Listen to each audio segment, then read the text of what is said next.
To my great fellow Americans, I am filled with grief and anger at the heinous assassination of Charlie Kirk on a college campus in Utah. Charlie inspired millions, and tonight, all who knew him and loved him are united in shock and horror.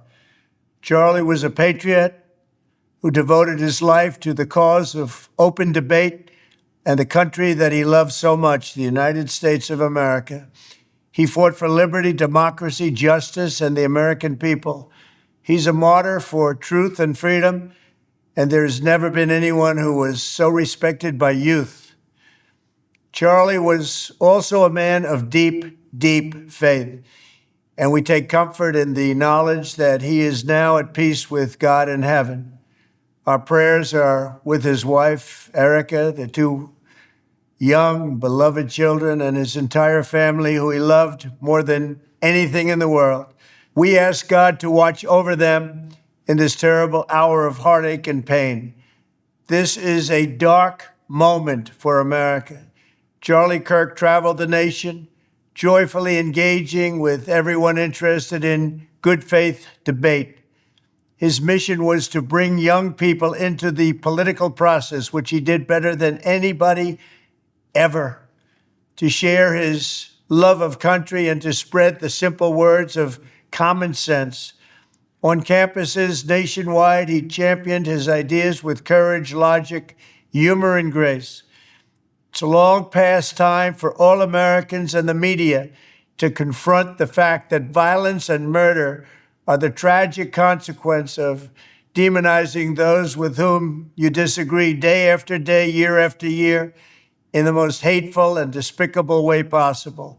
For years, those on the radical left have compared wonderful Americans like Charlie to Nazis and the world's worst mass murderers and criminals. This kind of rhetoric is directly responsible for the terrorism that we're seeing in our country today, and it must stop right now.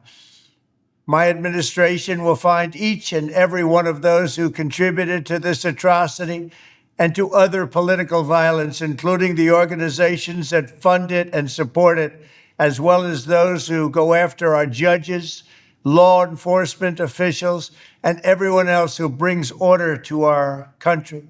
From the attack on my life in Butler, Pennsylvania last year, which killed a husband and father, to the attacks on ICE agents, to the vicious murder of a healthcare executive in the streets of New York, to the shooting of House Majority Leader Steve Scalise and 3 others, radical left political violence has hurt too many innocent people and taken too many lives.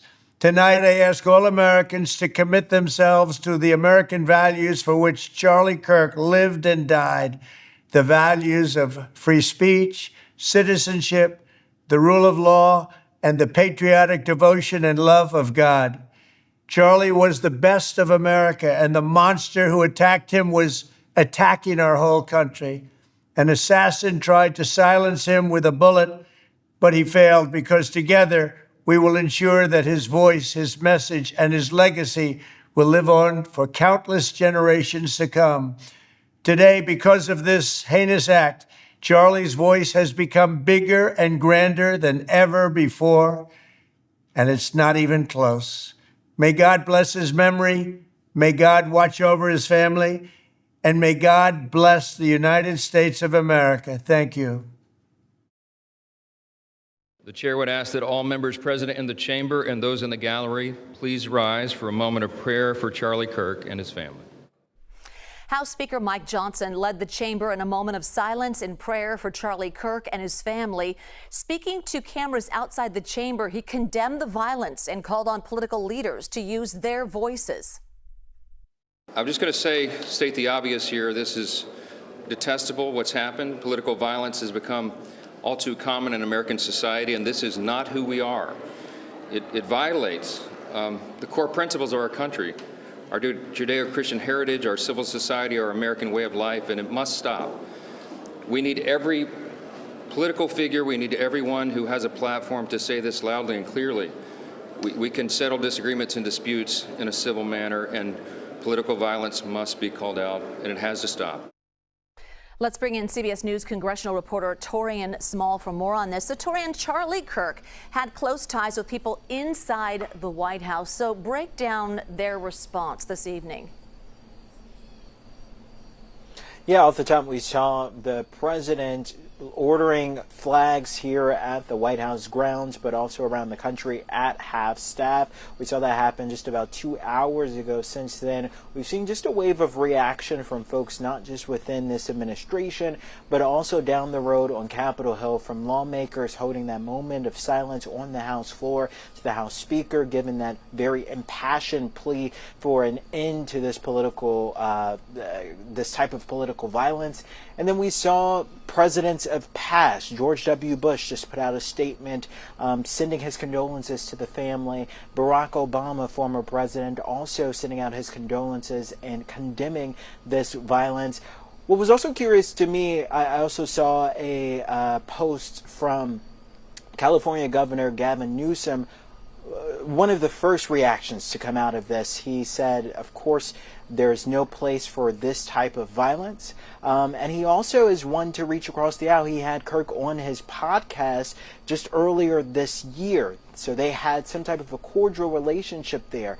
But I can't underscore enough just how important of a figure Kirk was to the president's life. He has visited the White House several times this year. The president, when he would come to visit, would often tout how he was instrumental in helping him win with young voters. And part of that was because of the strategy that we saw at this event today, this debate me or prove me wrong, as the events as he called them, where he would meet with folks across the political aisle and have a very public debate that extended to digital spaces as well, where he would also then attach President Trump's 2024 campaign to it.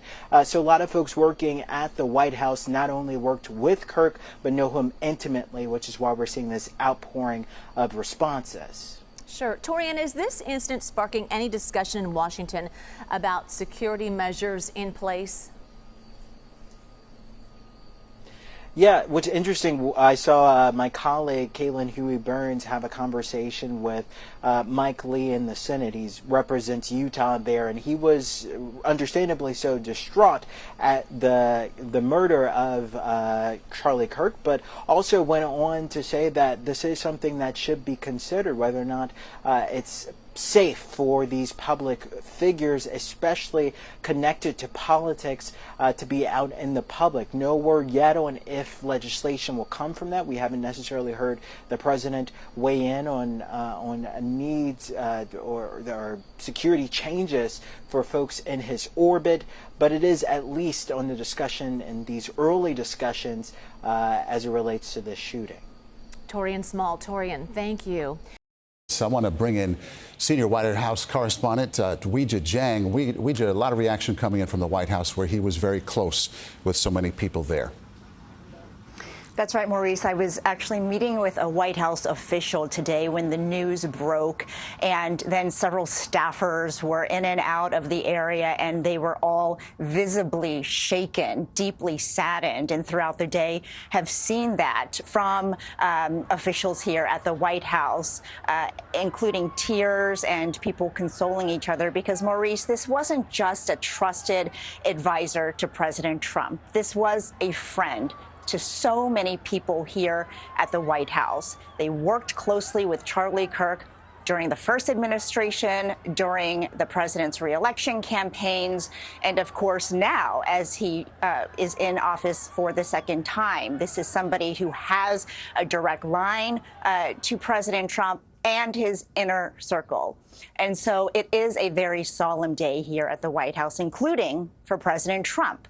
Charlie Kirk has been here to the White House several times. I remember one of the last times he was here, we shook hands, and he was always so excited and proud to have this relationship with President Trump. Most recently, Maurice, he was here at the end of May for an event, and the president was asked a question about the youth vote, and he pointed right to Charlie and said, you know, TikTok was a big reason why I won the young vote, and Charlie was the first person who told me to engage on TikTok. So he credits Charlie with so much of his victory, so much of his successes politically, and again, we are hearing reaction from the president and from so many other officials here at the White House today. Maurice. Okay, Weijia Jiang, thank you so much for that.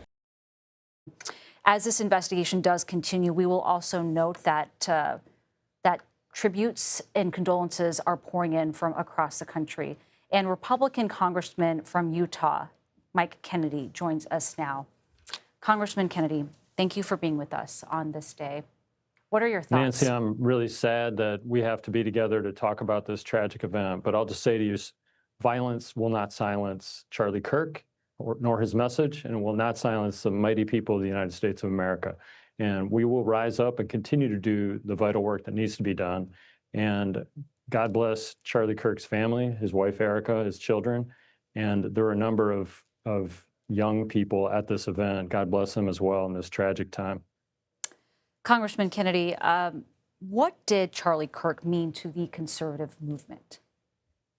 Charlie Kirk continued to push forward in spite of threats. He was a seasoned veteran at vigorously debating in a civil fashion the issues of the day.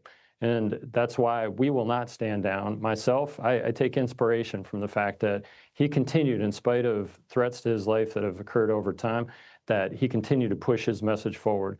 The United States of America and the Constitution promote free speech and the opportunity for all people, especially with political speech, to be able to speak their mind on the issues of the day. Charlie Kirk did that, and his voice will continue to be heard. This tragic episode by this filthy assassin who committed this event will not silence his voice, and it will not silence the good people of the United States of America. And I stand with my Democrat and Republican colleagues, with Speaker Johnson, Leader Thune, and President Trump.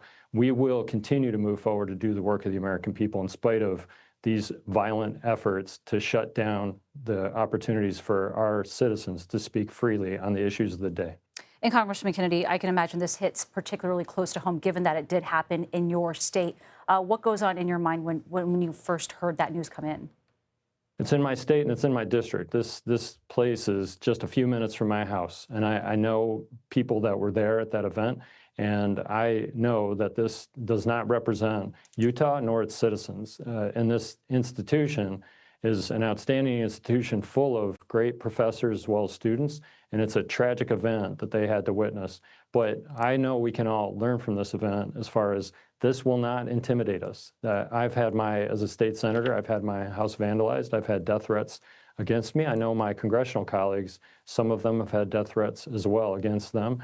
But we continue to do the work here in Washington, D.C., and I know my friends, my colleagues, the neighbors, they will continue to do their work to promote the opportunities that we have here in the United States of America. And violence will not intimidate us, and violence will not silence the voices of our good people.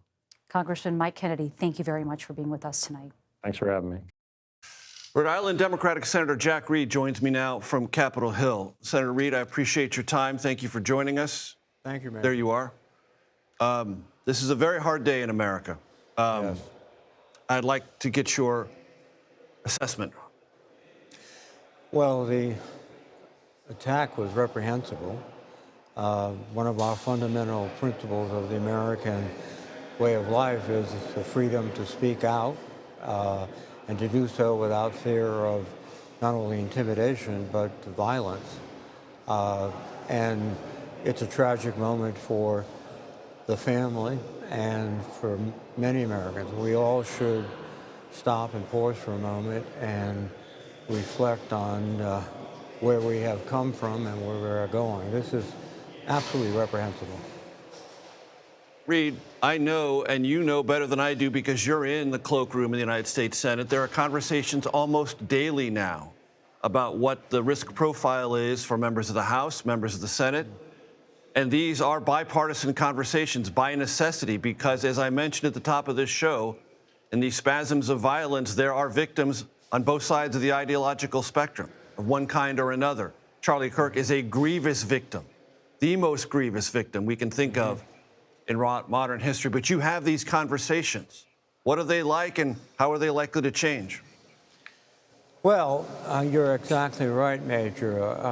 The concern is accelerated, particularly after a tragic moment like this, where someone as we do consistently, speaking to a group of fellow Americans, is suddenly cut down. So it is something that we're concerned about.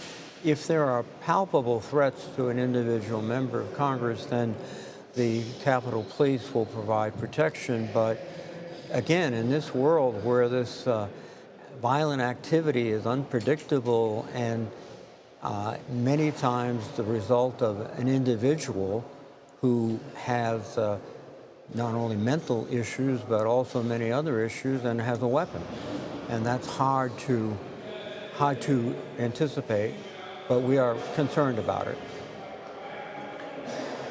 Senator Reid, I imagine this is going to influence the dialogue for the remainder of this week, probably the remainder of this month, and there are a lot of hard issues for Senate Democrats, House Democrats, the Trump White House to resolve, not the least of which is continuing to fund our federal government and avoid a government shutdown. Those can be contentious conversations. There can be lots of sharp elbows thrown. How do you anticipate that playing out? And is your advice to all concerned to lessen the intensity, and that's putting it mildly, of their rhetoric in these skirmishes? Well, I think that's exactly right, Major. I think what we've seen over the course of the last several years is a deterioration of the sense of community and the sense of common purpose and dialogue. A lot has been reduced to simply political rhetoric on both sides. And we are not going to get to a solution on our major problems, both domestically and internationally, until we come together and communicate. And I think we should be an example of that to the American people. And I must say, many times over the last several years, we've let the American people down by being vitriolic, by being acerbic in our comments. And that goes not just for the Congress, it's also for the White House. Senator Jack Reed, Rhode Island Democrat, ranking Democrat on the Armed Services Committee. Sir, thank you very much. I appreciate it. Thank you, Major. Michael Whatley joins me now, formerly served as the chairman of the Republican National Committee and is running to represent the state of North Carolina in the United States Senate. We'll get to that in a second. Michael, Mr. Chairman, thank you for coming in. Well, thank you, Major. I just saw you on the special report. You knew Charlie very well. He was a dynamic force in American politics. This has to be a heartbreaking moment for you. It is. It's an absolute tragedy. And I think, you know, as big as his role was in politics, and there's going to be a lot of discussion about that. And I think, frankly, there should be. But you know, his passion for politics paled in comparison to his passion for America and especially his family. You know, to have a beautiful wife and two beautiful kids. You know, that was everything to him. And you knew it every time you had a conversation with him. I want to underscore the dynamic that was present there at Utah Valley University, because it's very similar to other things that Charlie Kirk has done. And Charlie goes to all sorts of campuses. And he sits in full public view, welcomes questions from critics, and tries to answer them, and enjoyed, forgive me, the give and take, the back and forth of it. And that created a kind of energy around these events, which was clearly evident before it started. Lots of people were there, very happy and excited to see it. That's something that was not typical in Republican Party politics even 5 or 10 years ago. No, it absolutely wasn't. And the passion that he brought to every conversation, you could tell. You know, this is a guy who woke up every single day and he was a happy warrior. And he was ready to go out there and help change this conversation. I've got two sons, twin boys. Both of them were very active in Turning Point at NC State and in Clemson. You know, and I think that when you think about the outreach that Charlie brought to the conservative movement is absolutely fundamental. But I don't think he brought it because of he wanted Republicans to win or because he wanted Democrats to lose. I think he brought it because he wanted America better, and he wanted it better for his family and his kids. Is there a Trump second term without Turning Point USA? No. I mean, he was a very influential part of all of the campaign that we put together. I mean, he was involved. I mean, he started this thing when he was 18 years old. I mean, just absolutely stunning. The number of events that I participated in, that the president participated in, other members of the cabinet, have been involved with, not just in 24, but over the course of really since 16. He has been a very important part of our coalition of the Trump movement. And I think really it's bigger than Trump. I think it is an America First movement. And Charlie was a huge factor. There's going to be a tremendous hole in that movement in our community going forward. I mentioned at the opening of the show that our country is struggling with a reality in which there is not only very intense political rhetoric, but there has been violence and victims on both sides of the aisle. Maurice Dubois, my colleague, asked you, how did we get here? That's an impossible question to answer. Equally impossible is how do we get out of it? Do you have anything to say about that? Well, look, I think that right now in America, we need to be focused on keeping our families and our communities safe. At the end of the day, that is the biggest fundamental piece of what the government needs to be focused on. Certainly as a father of three, that's what I am focused on every single day. And I think that, when we talk about, the escalating conversation in politics, there have been dozens and dozens and dozens of calls saying we need to lower the temperature in politics. I think that's real, right? That every time that we see allegations or we see charges that are going out there that this person is a Nazi or that this person hates America or that this person needs to be stopped at any cost, then that is something that is problematic. When we see President Trump get shot, and then a number of weeks later, we see a second assassination attempt, that is not right in American politics. And what we saw with Charlie today, I think just kind of compounds that conversation, that we do need to step back and understand what is it that we're fighting for? What is it that we're so passionate about? And reflect truly on where are we going? President Trump made it very clear after he survived being shot that he felt like he had, survived for a reason, and I think that that's very important. And I really do think that we all need to reflect on what it is that we're trying to accomplish here through these political means, and that violence is not acceptable. It is not at all. And that your political part of opponent is not your enemy. Correct. You fundamentally believe that. I do absolutely believe that. I think that when we talk about in any political campaign, what are people ultimately running for? Politics is about helping people. Politics is about lifting up communities. Politics is about making sure that families and that the can American do better. experiment, as we've come to know it, continues. Absolutely. Continues. Yes. Not runs off the rails in some sort of torrent of violence and bloodshed. Yes. Do you feel, as a candidate for the United States Senate, different about your personal safety this afternoon as we speak than you did when you woke up this morning? No, and one of the things about being the RNC chair is that when I was elected by the RNC to be the chair, that changed my life, right? And so I have had to have security systems, put into my home that were advanced, and I had to have security details when I was the RNC chair, and that I had to move around with staff and always, pay attention to these things.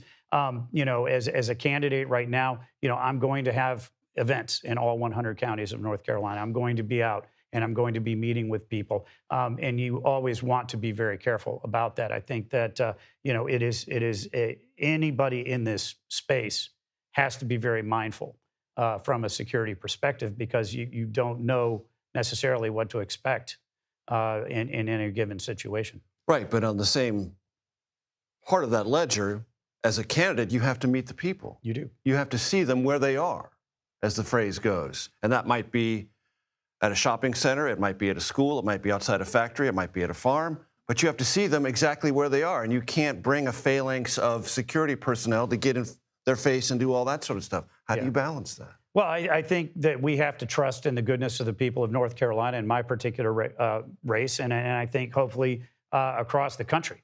But it is a real crushing story that we're dealing with here today. It is. And I think I want to make sure that we continue to go back to the fact that this man was a husband and this man was a father, ultimately, that has been what's taken away from us today. Michael Whatley, it's a hard day.